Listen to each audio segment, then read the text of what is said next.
John Stevens. John, welcome back to the show. Thanks for having me back. Sure. Fire on ice over the weekend. Looks like you're wearing one of your hockey jerseys right there. I got the DC jersey on. We'll represent them for a little bit. Yeah, they're not in town anymore. So Smitty gave you the jersey, huh? Oh, no, I had to buy it. No, Smitty didn't give it to me. But we talked a little bit about that game on Friday, but explain for folks who don't know about the Fire on Ice game. Yeah, we this is our third annual Fire on Ice. Was this past weekend. Greg Smith, a resident of Schuyler, born and bred, raised there. Yep. And he is now a DC firefighter, and we knew each other through the fire service. He called me about 4 years ago, said, hey, is there anything we can do? I play on the DC team. We always like to do road trips. Everybody likes to go away. Sure.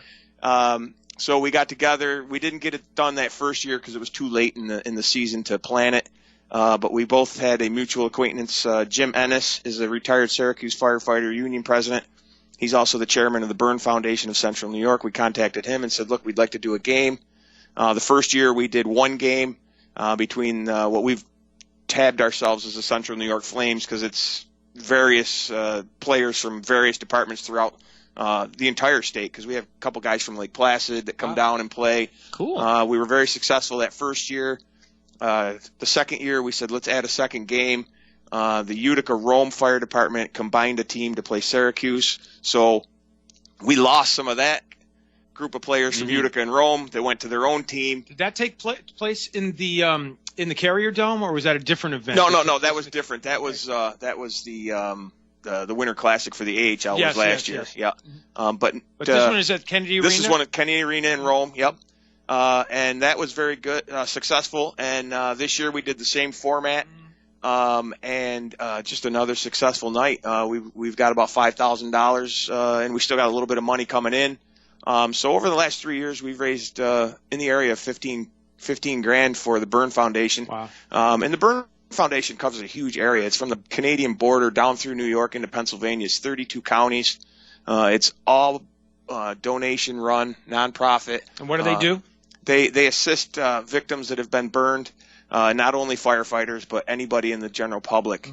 And I get chastised once in a while because I say victims. They're burn survivors. Yeah. They've survived a traumatic event.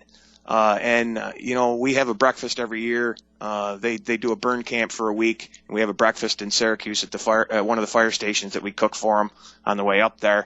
And this year was the first year that I was able to attend that, and I'll tell you what, it just makes you feel like you don't do enough. They're not only physical injuries, but these people have had some emotional injuries as well, obviously. Right. But it was a great night. It's a long weekend. Yeah. It's one of those when you're finally to that point, you're like, oh, thank you. I can relax for a few months, and then but it's well worth it. Yeah, you guys start planning early on. I know you're going to start planning like now for next year. Yeah. And you mentioned Greg and the guys coming up from DC, so they got to spend a couple nights up here. Yep. So it's tough. And you guys went up against the Comets this year. Yeah. And you still did. We still did well. Yeah. And that's one of the things we're going to talk about coming up. Greg will be back up for the holidays, so we'll start then. We're trying to see. Last year we competed against UC. This year it was the Comets. Do we bring it to an earlier point, or do we just keep going the way we're going? So, talking to John Stevens on the Talk of the Town, 100.7 FM WUTQ, and kind of important. What was the result of the game? I mean, what happened? Syracuse won with 38 seconds to go. Syracuse scored for a 4-3 victory over Utica Rome, and we brought the cup back home for Central New York. Right. We won with under 2 minutes to go, 5-4. But you're wearing the DC. I know. That's like the spoils of victory. Exactly. It is. We used to do that in soccer. You trade jerseys with the opponent at the end. But it was two very good games, competitive. I'm fortunate enough that I coached youth hockey for 27 years, and I'm out of that now, but I get to do this once a year. I get to coach, and a couple of the guys that play for me, I coached. Really? So, That's awesome. Matt Caladona is one of the. I call him a kid because he was a kid to me.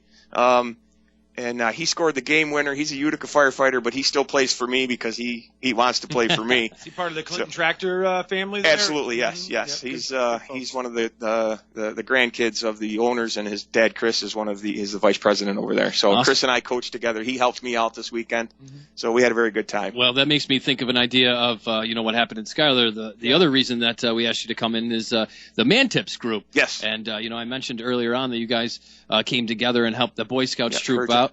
And the idea behind this was, you guys all have some background in whatever it is, welding, fabrication, construction, and you thought this would be cool to set up a Facebook page, share some tips, and then it evolved into other things. Well, yeah. One of the there's 5 or 6 of us that are the administrators of the group and in the page, and because we kind of try to keep it a little as low key as we can. Sure. I mean, it's a secret group on Facebook. I'm not very tech savvy, so I don't know what that means. It just means that if you're not invited, you can't get in, I guess. Right.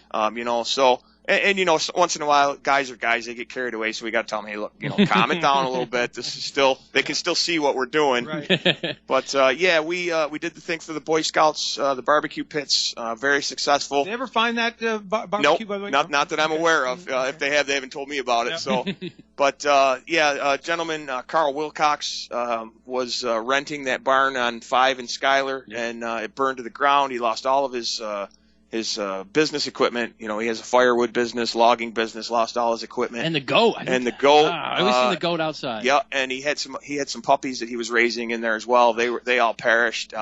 He was more worried about that than he was pretty much anything else. And as I think any human knows, a person can tell you what's wrong, an animal can't. So you hear something like that, and it really gets to you. But we got together and said, look, let's see.